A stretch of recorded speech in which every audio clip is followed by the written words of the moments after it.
Good morning all of you. नमस्कार, आप सबको हार्दिक अभिनंदन। इस वीडियो में हम लोग पढ़ेंगे journey of Indian constitution. Journey of Indian constitution. Okay, let's start. भारतीय संविधान की विकास यात्रा।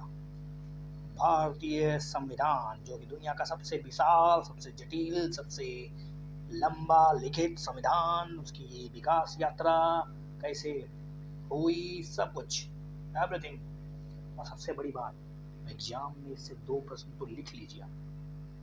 चलिए, सबसे पहले आपको बता रहा हूँ इसका शुरुआत जो हुआ था।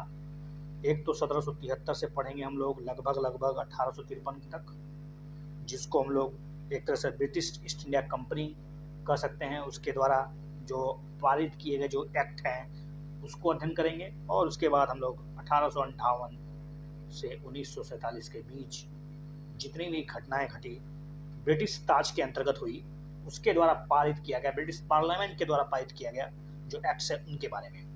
तो तैयार हो जाइए और ज्ञान पूर्वक सुनिए। सबसे पहली बात है रेगुलेटिंग एक्ट। देखिए, आपको पता होगा रेगुलेटिंग का मतलब क्या होता है। एक तरह से कहीं ना कहीं लगाम लगाना। ये कंपनियां जो थी अपने लगाम खोती जा रही थी, तो पार्लियामेंट को डर हो गया, ब्रिटिश पार्लियामेंट को, ऐसा ना हो कि ये कंपनी इतनी ताकतवर हो जाए कि लंदन में बैठी गवर्नमेंट को ही कंट्रोल कर ले। तो उसको कंट्रोल करने के लिए ईस्ट इंडिया कंपनी को एक तरह से कहीं ना कहीं एक तरह से सबक सिखाने के लिए एक एक्ट लाया गया। तो ओवरऑल इस अधिनियम के द्वारा भारत में पहली बार एक लिखित संविधान प्रस्तुत किया गया। ध्यान रहे, पहला बार अगर लिखित संविधान कहाँ से आया तो इसी एक्ट के लिखित संविधान पहला बार लाया गया। ओके, भारत में कंपनी के प्रशासन पर एक तरह से ब्रिटिश नियंत्रण की शुरुआत भी कर सकते हैं आप। इसमें जो बॉम्बई था, जो मद्रास था, इसके प्रेसिडेंसी को कोलकाता है, उस प्रेसिडेंसी के इसको अंडर कर दिया गया कि आप लोग बेचारे हैं, कमज़ोर लोग हैं, आप इसके अधीन आ जाइए। तो कोलकाता, यानी आज का कोलकाता, पहले कलकत्ता प्रेसिडेंसी के अधीन कर दिया गया। एक पहला शुरुआत था। उसके बाद कोलकाता में एक सुप्रीम कोर्ट की स्थापना की गई 1774 में। ध्यान रहे, supreme court, not high court, ठीक है। और उसके पहले अध्यक्ष सर एलिजा एम्फे थे, सर एलिजा एम्फे। ओके, जो भी हो इसका याद करना आपको है बस। इसके बाद बंगाल का जो गवर्नर था उसको 3 प्रेसिडेंसियों का गवर्नर जनरल बनाया गया। तो गवर्नर जनरल बनाया गया, बंगाल का जो प्रेसिडेंसी था उसको गवर्नर जनरल घोषित कर दिया गया, तीनों प्रेसिडेंसी का। इसके साथ साथ आप जान लीजिए कि बंगाल का जो प्रथम गवर्नर जनरल रहा उसका नाम था लॉर्ड वॉरेन हेस्टिंग्स। बेटा वार लेके आया था इसलिए इसका नाम पड़ गया वॉरेन हेस्टिंग्स, ठीक है। और अगर सबसे बड़ी बात कहें तो व्यापार की जितनी भी सूचनाएं थी अब ब्रिटिश क्राउन को सूचित करना जरूरी हो गया था। ओके, क्योंकि कहीं ना कहीं रेगुलेटिंग तो बहुत बड़ा कदम था।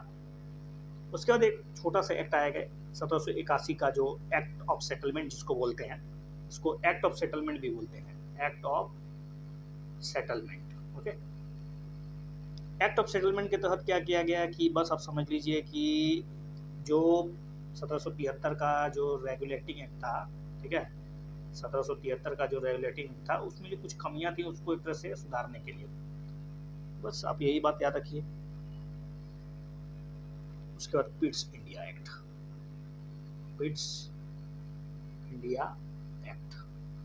1784, पिट्स इंडिया एक्ट 1784 को लाया गया। तो इसमें एक कोर्ट ऑफ डायरेक्टर जो था उसको आप कोर्ट ऑफ डायरेक्टर, COD बोल सकते हैं आप। कोर्ट ऑफ डायरेक्टर को कंपनी के जो व्यापारिक मामले थे उसमें मॉनिटरिंग करने की अनुमति दे दी गई, ठीक है। और बोर्ड ऑफ कंट्रोल नामक एक नया निकाय का गठन भी किया गया। इसके अलावा बोर्ड ऑफ कंट्रोल BOC का भी गठन किया गया। तो बीओसी कंपनी के मामलों को देखता था, कोर्ट ऑफ डायरेक्टर जो था वो प्रशासनिक मामलों को हस्तक्षेप करता था। तो इस प्रकार आप कह सकते हैं कि कहीं ना कहीं द्वैध शासन प्रणाली की शुरुआत हो चुकी थी। तो द्वैध शासन प्रणाली कहाँ पर आया गया? 1784 के एक्ट में, पिट्स इंडिया एक्ट में लाया गया।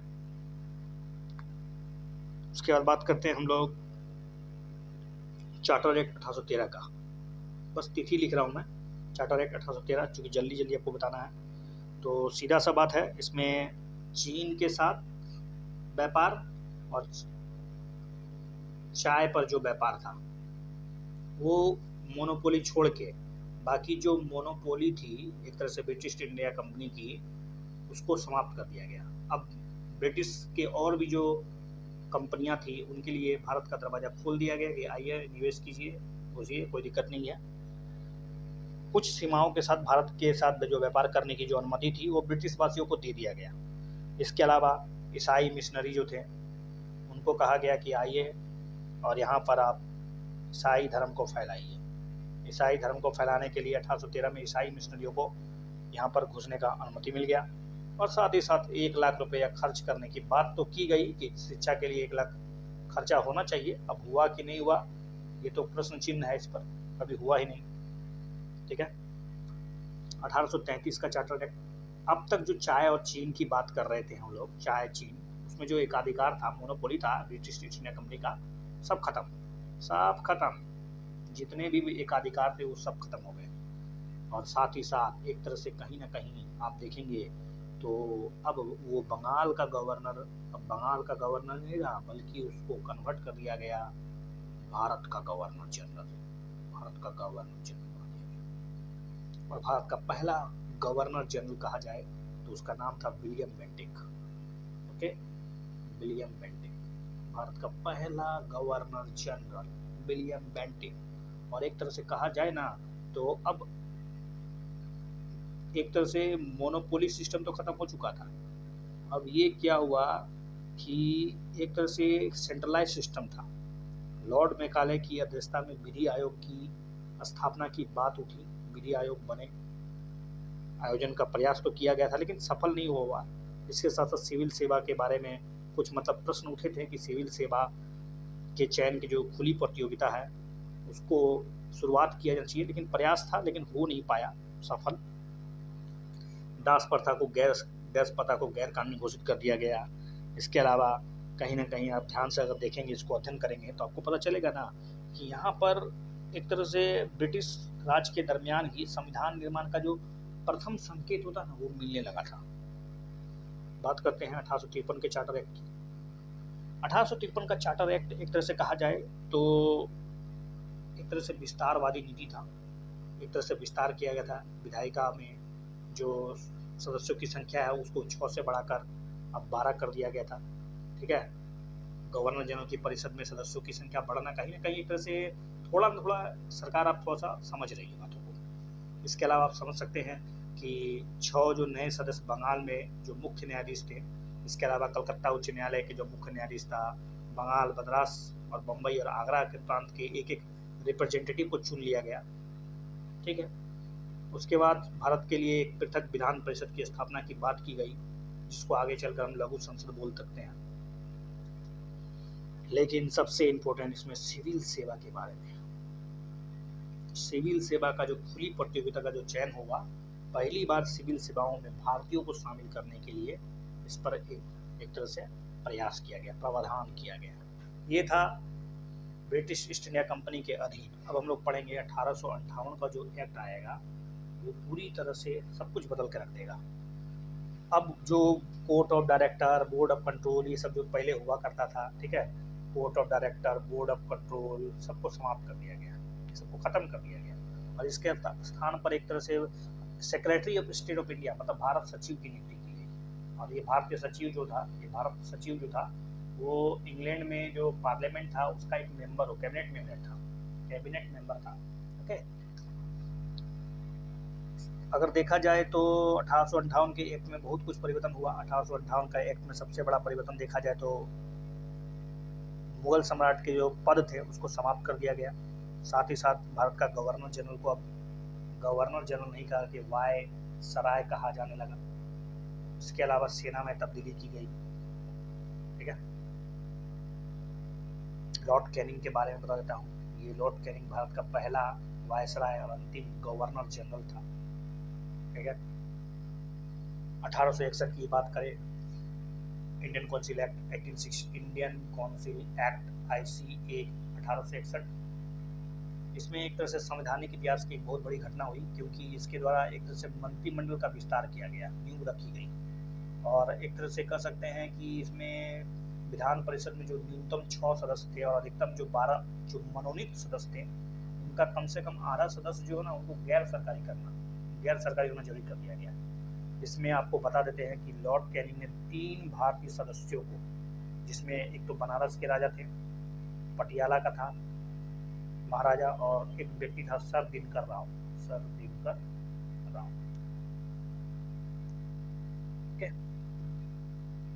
वायसराय का जो विशेषाधिकार और जो आपात की स्थिति थी, उसमें वो चाहे तो ऑर्डिनेंस जारी कर सकता था, अध्यादेश, जिसको अभी वर्तमान समय में राष्ट्रपति 123 के तहत और राज्यपाल 213 के तहत जारी करता है। आपको पता है चाहिए सब बातें। इसके अलावा पोर्टफोलियो सिस्टम, पोर्टफोलियो समझते हैं आप, विभागों का जो आवंटीकरण होता है, जो कैबिनेट मंत्रियों होते हैं उनका जो डिस्ट्रीब्यूशन होता है, मतलब एक तरह से अलग अलग जो विभाग होंगे उनकी प्रणाली की शुरुआत भी इसी सिस्टम में की गई।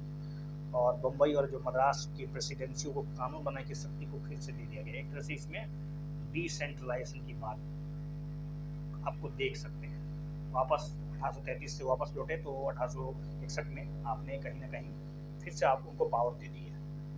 अब 1892 एक्ट की बात करते हैं। 1892 का जो इंडियन काउंसिल एक्ट है, इसमें सदस्यों की संख्या तो बढ़ा ही गई, इसके साथ साथ आपको वार्षिक जो बजट था, एनुअल फाइनेंशियल स्टेटमेंट जो होता था, वार्षिक बजट पे आप चर्चा कर सकते थे। ठीक है, ना केवल चर्चा कर सकते थे, प्रश्न भी पूछ सकते थे। वार्षिक बजट पर प्रश्न पूछना, ठीक है, अनुपूरक प्रश्न पूछना, ये कोई मामूली बात नहीं थी, ये बहुत बड़ी बात थी। और कह सकते हैं कि ये जो अधिकार दिए जा रहे थे, कहीं ना कहीं इस बात को दिखा रहा था कि भारतीय लोग अपने अधिकारों के प्रति जागरूक हो रहे थे। ठीक है,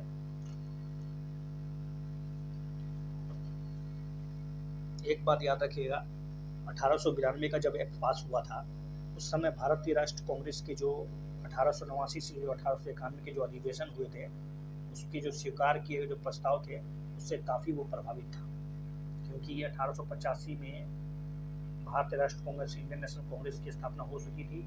और 1892 का जो एक्ट आया था, वो भारतीय राष्ट्रीय कांग्रेस के जो 3 अधिवेशन हुए थे, उन तीनों अधिवेशनों से, या जितने भी इस बीच में अधिवेशन हुए, उस अधिवेशन से प्रभावित था। 1909 का जो इंडियन काउंसिल एक्ट है, जिसको आप मार्ले मिंटो भी कहते हैं, मार्ले मिंटो, ठीक है, क्योंकि मार्ले मिंटो वास्तव में बहुत ही घटिया और एक तरह से खराब एक्ट कर सकते हैं, क्योंकि इसने भारत में एक तरह से विभाजनकारी नीति को रोक दिया। और कह सकते हैं कि केंद्र विधान परिषद में सरकारी सदस्यों की बहुमत तो थी ही, लेकिन प्रांतीय विधान परिषद में गैर सरकारी सदस्य बढ़ रहे थे। ये जो गैर सरकारी सदस्य थे वो प्रांतों में बढ़ रहे थे। ठीक है, इसके अलावा आप जान लीजिए कि जाति, धर्म, वर्ग, उसके आधार पर पृथक निर्वाचक प्रणाली की बात उठने लगी थी। पहली बार मुस्लिम वर्ग के लिए पृथक निर्वाचन की बात गवर्नमेंट ऑफ इंडिया एक्ट में ही किया गया। तो लॉर्ड मिंटो उस समय भारत के वायसराय थे और मार्ले जो था वो भारत का सचिव था। लॉर्ड मिंटो को, ये जो लॉर्ड मिंटो है, लॉर्ड तो बोलना बहुत ही खराब लगता है, लॉर्ड मिंटो बेटा उस समय सांप्रदायिकता का जनक माना जा सकता है, सांप्रदायिकता का जनक। इसने ही तो कहीं ना कहीं भारत के हिंदू मुस्लिम को एक तरह से विभाजित करने में भूमिका निभाई। 1919 का गवर्नमेंट ऑफ इंडिया एक्ट 1919, ये जो गवर्नमेंट ऑफ इंडिया एक्ट था 1919, इसको आप मॉन्टेग्यू चेम्सफोर्ड कह सकते हैं, मॉन्टेग्यू चेम्सफोर्ड, क्योंकि मॉन्टेग्यू वायसराय था और चेम्सफोर्ड उस समय मॉन्टेग्यू राज सचिव था और चेम्सफोर्ड वायसराय था, सॉरी। चेम्सफोर्ड जो था वो वायसराय था, चेम्सफोर्ड वायसराय था। ठीक है, तो सेंटर में, ठीक है, सेंटर में आपको द्वि विधानसभा की स्थापना की बात की गई। ठीक है, द्वि विधानसभा का मतलब द्वि विधायिका होगी, मतलब प्रथम राज्य परिषद होगा और दूसरा केंद्र विधानसभा होगा। ध्यान रहे सेंटर में, ठीक है। और देश प्रत्यक्ष निर्वाचन बात हो रही है 1919 की, तो प्रत्यक्ष निर्वाचन व्यवस्था। और प्रांतों में, ध्यान रहे, प्रांतों में डुअल नेचर यानी डुअल सिस्टम, प्रांतों में द्वैत शासन, ओके, द्वैत शासन प्रणाली प्रारंभ की है प्रांतों में। और प्रांतीय विषयों को, जो प्रांत के जो विषय थे उसके विषयों को डिवीजन कर दिया गया, प्रांत विषयों को बांट दिया गया, एक हस्तांतरित विषय में और दूसरा आरक्षित विषय में। ठीक है, आरक्षित विषय में।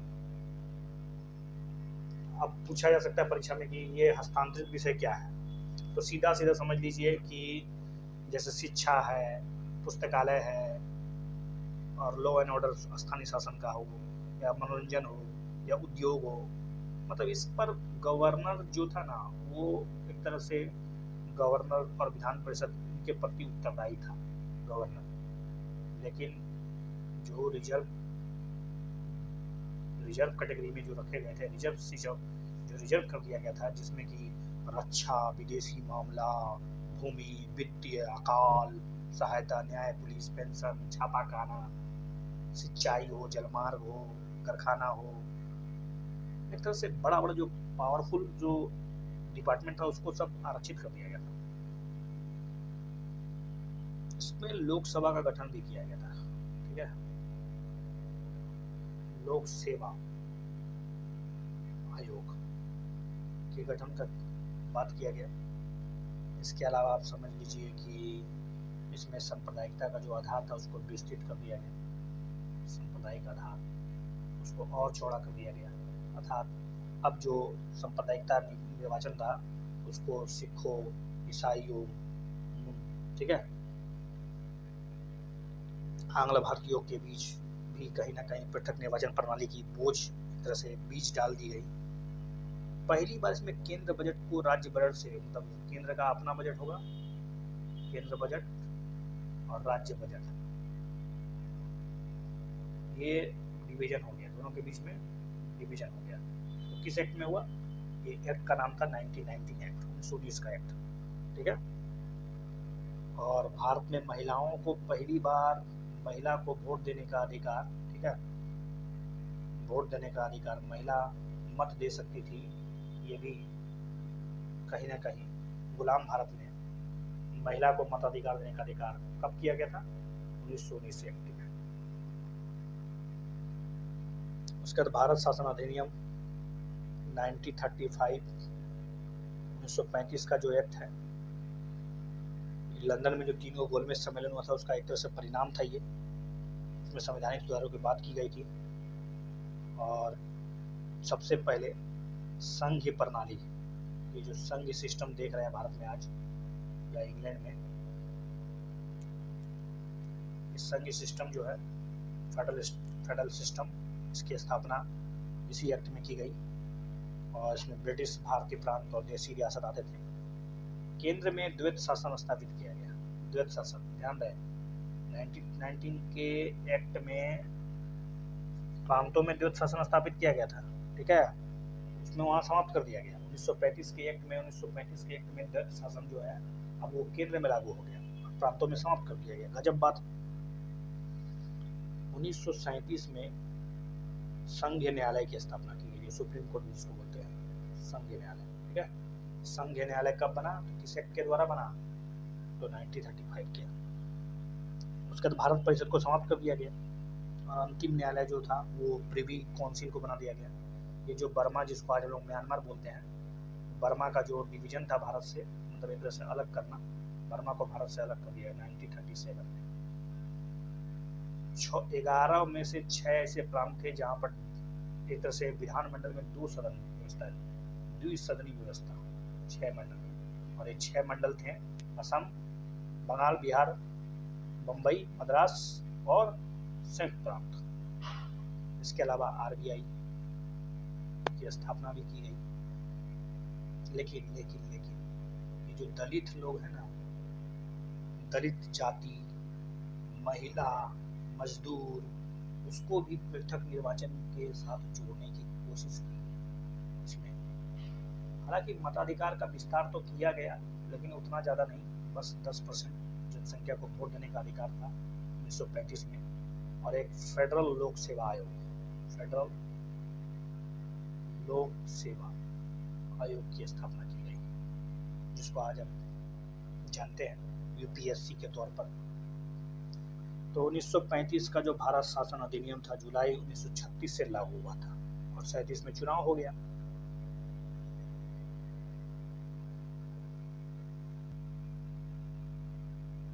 और फाइनली जो है वो है फाइनली बचा है Indian independence act 1947। Indian independence act, जिसको हम लोग माउंट बेटन योजना भी बोलते हैं, Mountbatten, okay, Mountbatten योजना। 15 अगस्त 1947 को भारत और पाकिस्तान, पाक और भारत नामक दो अधिराज्य बना दिए गए। उनको अपना सरकार सौंप दिया गया, सत्ता सौंप दी गई, गवर्नर जनरल अपना अपना बना दिया गया, भारत सचिव का जो पद था उसको समाप्त कर दिया गया, राष्ट्रमंडल का चाहे तो अब सदस्यता ले ना ले, आपकी मर्जी, ठीक है। इसी को कभी कभी इस्मा प्लान भी बोलते हैं, इस्मा प्लान या डिक्री प्लान या डिकी, ठीक है, Dickie Bird plan. Mountbatten जो भारत की आज़ादी के समय जो आया था, ठीक है, तो उसमें डिकी बर्ड प्लान तैयार कर रहा था, ठीक है, यही बात है। वापस एक बार फिर से हम आपको बताते हैं बहुत इंपॉर्टेंट बात। देखिए 1773 में रेगुलेटिंग एक्ट आया। उसके बाद 1774 में कोलकाता में सुप्रीम कोर्ट की स्थापना हुई और इसका प्रथम जो मुख्य न्यायाधीश था वो एलिजे एम्पे था, ठीक है, एम्पे। उसके बाद 1909 में जो इम्पोर्टेंट बातें हैं उसमें मुस्लिम समुदाय के लिए पृथक निर्वाचन की बात की गई, ठीक है, सेपरेट जो इलेक्टोरेट सिस्टम होता है, लेकिन उसमें सिर्फ और सिर्फ मुस्लिम वर्ग था, ध्यान दें। 1919 को, जिसको हम लोग मॉन्टेग्यू चेम्स्फोर्ड बोलते हैं, उसमें जो द्वैत सिस्टम था, वो जो द्वैत सिस्टम था, डुअल गवर्नमेंट, वो जो डुअल गवर्नमेंट था ना, वो सिर्फ प्रांतों में बात की गई थी, ठीक है, मानी स्टेट में, राज्यों में। 1919 में ही लोक सेवा आयोग का गठन किया गया था, ध्यान दें, लोक सेवा आयोग का गठन जो है 1919 में ही हो गया था।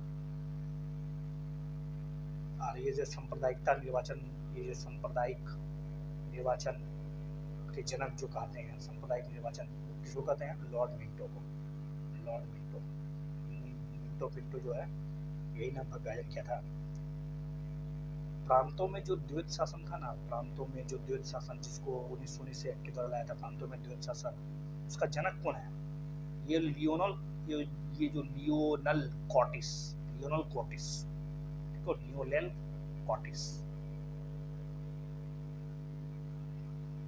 कॉटिस 1926 में सिविल सेवक की भर्ती के लिए एक कमीशन गठन किया था। उस कमीशन का नाम था ली कमीशन। 1926 सिविल सेवक की भर्ती, इसके लिए एक केंद्रीय लोक सेवा आयोग की गठन की बात की गई थी। उसमें एक आयोग का गठन था, उसका नाम था ली आयोग। 1927 में साइमन कमीशन का रिपोर्ट आता है। 1928 में नेहरू रिपोर्ट आता है। उसके बाद 1935 में भारत शासन अधिनियम आता है।